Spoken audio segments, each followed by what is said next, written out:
Hello everyone. তো আমি একদম সকালে ক্লাসে গিয়েছিলাম অ্যান্ড ক্লাস থেকে আসতে আসতে আমার সন্ধ্যা হয়ে গিয়েছে।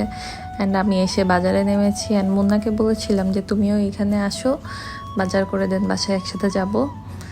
তো আমি এখান থেকে মালটা নিয়ে নিচ্ছিলাম। বৃষ্টিময় দিন, সারাদিনই বৃষ্টি হচ্ছিল। অ্যান্ড তারপরে আমরা বিফ নিতে গেলাম। এটা একটা বাংলাদেশি দোকান, এখান থেকে আমরা সবসময় মাছ মাংস কিনি। তো আজকে বিফ আর টাকি মাছ কিনবো, বিকজ ওই টাকি মাছের ভর্তা খেতে খুবই ইচ্ছা হয়েছে, সো এটা নিতে আসছি।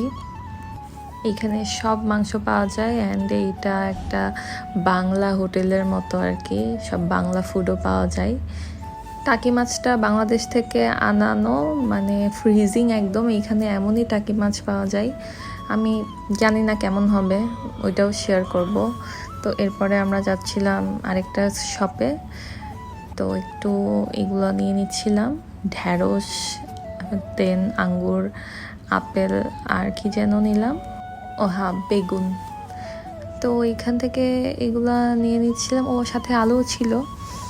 এখানে আলুতে অনেক মাটি লাগানো থাকে, বাট এই আলুগুলো দেখলাম একদম ক্লিয়ার, সো এই জন্য নিয়ে নিলাম।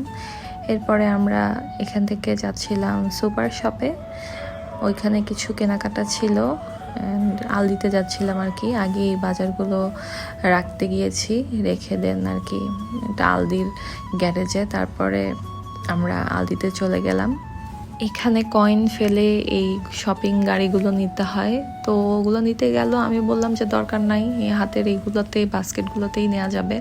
তো আজকে অন্য একটা ইয়োগার্ট ট্রাই করতে চেয়েছিলাম, বাট দেখলাম যে ওইটা হালাল না, হালাল চেকার দিয়ে চেক করে।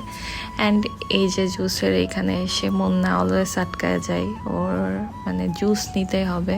ওকে আমি বলছিলাম যে এখান থেকে নেও না, আর একটু সামনে যেয়ে দেখি নতুন কিছু। পরে আইসক্রিম নিতে আসলাম অ্যান্ড এখানে ডিম থাকেই না, এখানে ডিম অনেক চিপ প্রাইসে পাওয়া যায় আলদিতে। বাহিরে ডিমের দাম অনেক বেশি, তো এখানে হয় কি ডিম আসলে সব নিয়ে চলে যায়, বাহিরের যারা মানে দোকান করে তারা সব এখান থেকে ডিম নিয়ে যেয়ে বেশি দামে সেল করে, তো পাওয়া যায় না আর কি। তো তাও আর কি পেয়ে গেলাম, বাট ওই যে 18টা ডিম একসাথে থাকে ওইটা পাই নাই, জাস্ট 12টা ডিমের ওইটা ছিল। পরে মুন্না বলছিল ব্রেড নেবে, ও ব্রেড নেয় কিন্তু ব্রেড আর খায় না, ফেলাই দিতে হয়।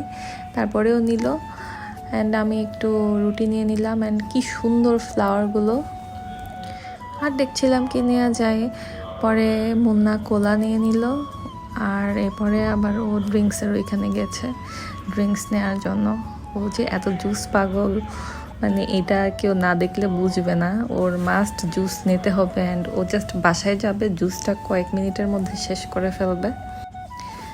এখানে আবার ওই যে বাজার করার ব্যাগটাও কিনতে হয়, আমরা প্রত্যেকবার ব্যাগ ট্যাগ নিয়ে আসি, কোজ অনেক ব্যাগ জমা হয়ে গিয়েছে, বাট আজকে ব্যাগ আনতে ভুলে গিয়েছিলাম, আবার ব্যাগ কিনতে হলো। অ্যান্ড এই যে এখানে কোনো ড্রিঙ্কস আমরা ট্রাই করিনি, কখনো করতে চাচ্ছিও না, বাট এমনি জাস্ট নিচ্ছিলাম ক্লিপস। এরপরে তো সব কিছু উঠায় নিয়ে বাসার পথে যাচ্ছিলাম।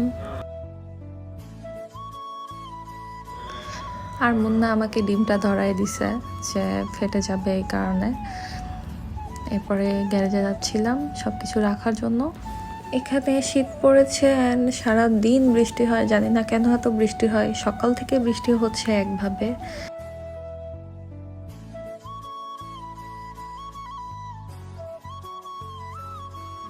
এই তো দেন বাসার পথে চলে যাচ্ছিলাম। That's all for today, good bye.